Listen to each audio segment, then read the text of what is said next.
SKIT가 따상에 실패한 후 앞으로 이 공모주 청약 시장이 어떻게 되는 건지 궁금하신 분들 많으실 것 같습니다. 올 하반기 IPO 대여들이 예정돼 있는데 어떤 전략으로 접근하면 좋을지 그리고 관련해서 논의되고 있는 제도 변화까지 정리해드리겠습니다. 증권부 문영민 기자가 이 소식을 들고 왔습니다. 문 기자, 앞으로 공모주 청약에서 따상은 좀 기대하기 힘든 겁니까? 경우에 따라 그럴 가능성이 좀 있습니다. 네. 좀 어떤 경우를 말하는지 이번 SKIT의 경우를 보고 좀 앞으로 공모주 청약에 접근하는 방법에 대해서 자세히 설명을 드리겠습니다. 네. SKIT 공모 청약 인수 기관은 총 7개였는데요. 이 가운데 외국계 기관이 2곳이었습니다. SKIT는 전체 공모 물량의 44%에 해당하는 941만 주를 외국계 증권사에 배정을 했고요. 외국계 증권사는 많은 물량을 확보함에도 이 의무 보유 확약을 할 필요가 없기 때문에 상대적으로 좀 팔기가 쉬워진 겁니다. 예. SKIT가 상장한 지난 11일에 외국인은 3,600억 원 어치를 순매도했는데요. 개인이 3,500억 원, 또 기관이 146억 원을 순매수한 것과는 좀 대조적인 분위기입니다. 여러 증권사에서 SKIT의 당일 주가가 26% 이상 하락한 것을 두고 이 외국인의 의무 보유 확약을 하지 않았기 때문에 좀 대거 내다 팔면서 당일 하락폭이 커졌다고 분석을 했고요. 실제 올해 상장한 시총 상위 10개사의 IPO 배정 물량 자료에 따르면 외국인의 의무 보유 확약 비율은 평균 4.64%에 불과했습니다. 예. 이렇게 미확약 비율이 높은 외국계 투자자의 단기 차익 실현이 공모주의 변동성을 불러일으켜서 좀 하락폭이 커졌다고 분석이 되고 있고요. 따라서 투자를 하실 때 앞으로는 좀 증권사의 그 외국계 증권사에 배정된 물량을 한번 살펴보시는 게 좋을 것 같습니다. 그러니까 뭐 앞으로 외국계 증권사 배정 물량이 좀 적은 쪽에 청약을 하는 게 유리하다 이런 얘기인 겁니까? 그렇게도 해석을 할 수 있긴 한데요. 그 외국계 증권사가 사실 그 공모주를 안 갖고 오는 경우도 있지 않습니까? 네. 만약에 갖고 오는 경우에 이 비율 자체가 의무 확약 보유를 좀 해야 당일 매도 가능성이 낮아지기 때문에 그러니까 의무 확약 보유 비율을 확인해라 네, 이런 맞습니다. 얘기군요. 알겠습니다. 이 상장 첫날에 대거 매도가 일어나는 게 따상에 실패한 요인이 되는 것도 있는 것 같은데 이게 소수가 물량을 좀 독점해서 그런 거라면서요? 네, 맞습니다. 그 금융당국이 그래서 좀 고려를 하고 있는 게 예. 상장 첫날 가격 제한폭을 아예 없애는 방안을 좀 고려를 하고 있습니다. 상장 첫날 가격 제한은 따상을 좀 예측하기 쉽게 한다는 측면이 있는데요. 그래서 일부 세력들의 베팅을 도와주는 상황이라고 금융당국이 설명을 했습니다. 예. 그래서 한국거래소는 이들의 베팅을 막으려면 그 상장 첫날 가격 제한폭을 아예 없애버리는 방안을 좀 고려하고 있다고 말을 했고요. 하지만 주가 변동률이 좀 극심해져서 개인 투자자들이 오히려 피해가 좀 극심해질 수 있는 상황이 올 수 있기 때문에 좀 양면이 있다라고 설명하기도 했습니다. 그렇군요. 뭐 조만간 좋은 대책이 마련됐으면 좋겠고 이번 SKIT를 마지막으로 앞으로 사실상 여러 증권사에서 중복으로 청약을 가입하는 건 좀 금지가 되지 않습니까? 이렇게 되면 이제 투자 전략 측면에서도 좀 접근이 좀 달라져야 되는 그런 부분도 있을 것 같아요.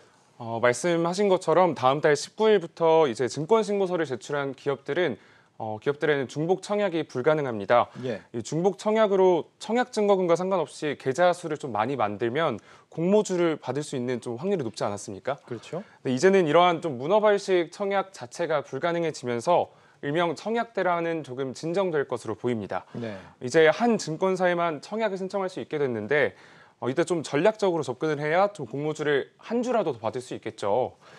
증권 전문가들은 초기에 고객 수가 적은 소형 증권사를 노려라라는 말을 했는데요.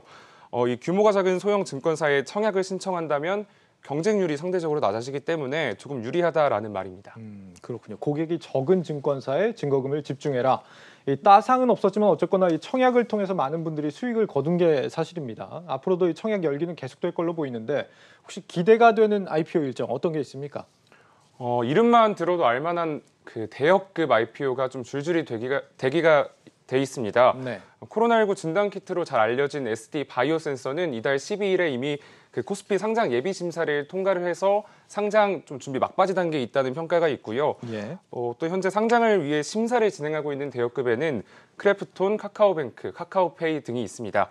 이외에도 상장 예비 심사를 준비하고 있는 기업에는 LG 에너지솔루션, 또 야놀자 등이 있습니다. 뭐 대역급 상장이 아직 많이 남아 있는 상황인데 정확히 언제쯤 이 상장이 되는 거예요, 다들? 당장 뭐 이번 달이나 뭐 다음 달 초쯤에 상장된다고는 예측하기는 좀 어렵고요. 예. 가장 빠른 기업으로는 SD 바이오센서가 있습니다. 다른 기업들은 7월 이후, 그러니까 하반기쯤에 상장을 할 것으로 예상이 되고 있고요. SD 바이오 센서도 아까 말씀드렸다시피 상장 심사를 통과하긴 했지만 바로 상장을 하는 건 아니고요. 예. 회사 측은 조만간 증권 신고서를 제출하고 다음 달부터 기간 수요 예측을 시작으로 본격적인 상장 절차를 밟겠다고 설명했습니다. 네. 따라서 이르면 6월 초 중순에는 코스피에 상장할 것으로 보이고요. 또 나머지 기업들은 사실 이 상장 심사를 신청한다고 해서 바로 결과가 나오는 게 아니라 45 영업일 정도의 시간이 소요가 됩니다. 그렇기 때문에 7월 중순 이후에나 좀 시점을 예상할 수 있을 것 같습니다. 그렇군요. 알겠습니다. 이렇게 이 하반기 대여급 상장이 이어지게 되면 우리 증시에는 어떤 영향을 주게 될지도 관심입니다. 이 부분은 오민지 기자가 전해드리겠습니다. 공모주 시장이 열풍을 맞으며 크래프톤과 카카오뱅크, 카카오페이 등 상장을 앞둔 기업들에 대한 관심도 뜨겁습니다. 인플레이션 우려감 속에 우리 증시가 주춤하는 모양새를 보이면서 IPO 시장이 증시의 하방 압력을 막을 열쇠가 될지 시장은 주목하고 있습니다. 지난 SKIT 공모주 청약 이후 찾아가지 않은 환불 증거금은 약 42조 원. 덕분에 환불일이었던 지난 5월 3일 이후 투자자 예탁금은 역대 최대 규모인 78조 원, 종합자산관리계좌 잔고도 68조 원까지 기록했습니다. 이처럼 증시 주변 자금이 늘어나면서 IPO 열풍이 우리 증시에도 긍정적이라는 분석이 나옵니다. 일반 투자자분들 같은 경우에 이제 IPO 시장이라는 걸 통해서 주식시장에 처음 들어오시는 분들도 많고 주식시장의 저변을 넓히는 데는 굉장히 큰 기여를 하고 있다고 생각을 하고요. 실제로 한국거래소가 2015년 발표한 자료에 따르면 2014년에 코스피 신규 상장 기업이 시장 전반적인 투자 심리 개선과 유동성 제고에 큰 기여를 한 것으로 평가됐습니다. 당시 삼성 SDS, 제일모직 등 대형 우량 기업이 상장하면서 시장 참가자의 관심을 유발했고 신규 상장 6개사 모두 저액면가로 상장해 소액 투자자의 참여 기회가 확대되고 거래 대금이 증가했습니다. 이 밖에 대여급 IPO 영향으로 규모가 작아 상대적으로 소외받는 소형 IPO에도 낙수 효과를 기대할 수 있다는 긍정적인 분석도 나옵니다. 다만 요즘과 같은 공모주 과열 시장에서는 투자에 유의해야 할 점도 있습니다. 전 세계적으로 보더라도 상장을 하고 첫날 2배가 오르고 그 다음에 또 거기서 그 상한가 30%가 오르는 사례는 정말 찾아보기가 힘들어요. 본인들이 생각했던 그 수익률을 그 하루 만에 달성을 한 거예요. 그럼 팔 수밖에 없는 상황이 돼요.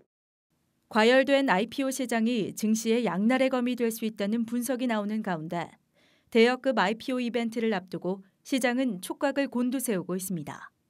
한국경제TV 오민지입니다. 우리 증시 자금 유입이 활발해지면 이 긍정적인 영향을 받을 걸로 보이는데 이 양날의 검이다 이런 표현을 썼습니다. 정확히 어떤 악영향이 우려되는 겁니까? 리포트에서 살펴봤듯이 대형 기업의 상장이 좀 활발해진다면 증시에 공급되는 그만큼의 자금이 늘어나겠죠. 예. 이 공급이 증가한다면 전반적인 수급에 오히려 부작용으로 작용할 수 있다는 평가가 나오고 있습니다. 앞서 제가 설명한 기업들의 예상 시가총액을 살펴보면 크래프톤은 약 30조 원, 카카오뱅크는 20조 원, 또 카카오페이는 16조 원, LG에너지솔루션 50조 원 이상 등으로 평가를 받고 있는 상황인데요. 올해 상장한 기업들과 이렇게 상장을 예정하고 있는 기업들의 시가총액을 합치면 100조 원을 가뿐히 넘는 수치입니다. 예. 이는 주식시장 전체 시가총액의 5% 이상을 차지하는 수준인데요. 2000년대 중반 이후 최대 규모라고 할 수 있습니다. 한화증권에서는 경험적으로 IPO 기업의 증가는 주식시장의 과도한 낙관을 반영하고 있는 경우가 많았다면서 이 시장의 주식 공급을 늘려서 오히려 수급의 부담으로 작용할 수 있다며 과거의 사례를 되짚어봤고요. 네. 다시 말해서 공급은 늘어나는데 이 수요가 공급만큼 따라오지 못한다면 증시에 오히려 불안정 요인으로 작용하게 되는 겁니다. 그러니까 뭐 새로 상장을 하면은 이제 시중에 주식 수가 많아지니까 그걸 받아낼 수요가 더 많이 필요해진다 이런 의미인가 보죠? 네, 맞습니다. 그렇군요. 그럼 결론적으로 이 대여급 상장 이후에도 시장에 부담이 되지 않으면서 뭐 훈풍을 좀 불어넣어주고 싶다 이러면은 시장에 어떤 방안들이 좀 더 추가로 필요한 겁니까? 앞서 좀 설명한 내용들을 정리해서 말씀을 드리는 게 맞는 것 같습니다. 네. 투자자 개인은 과연 이 기업이 이 정도의 가치를 평가받아도 되는지 정말 면밀하게 살펴보셔야 될 것 같은데요. 이를 위해서는 공모주 청약 전에 그리고 또 상장한 이후에도 해당 기업이 내놓은 사업 보고서와 증권사별로 적정 주가를 내놓지 않습니까? 예. 적정 주가와 기업에 대한 분석을 좀 세세하게 살펴볼 필요가 있습니다. 그리고 좀 당국에서도 제도적인 기반을 마련해 줘야 하는데요. 상장 첫날 가격 제한 폭을 조절을 한다거나 대여급 기업들의 상장 시기를 적절하게 배분을 한다는 등의 좀 방안이 필요하다는 평가가 꾸준하게 나오고 있습니다.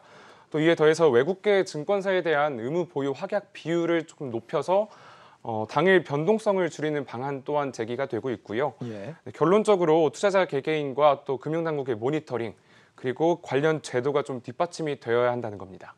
네, 대여급 IPO 일정과 우리 증시에 미칠 영향까지 짚어봤습니다. 증권부 문영민 기자였습니다.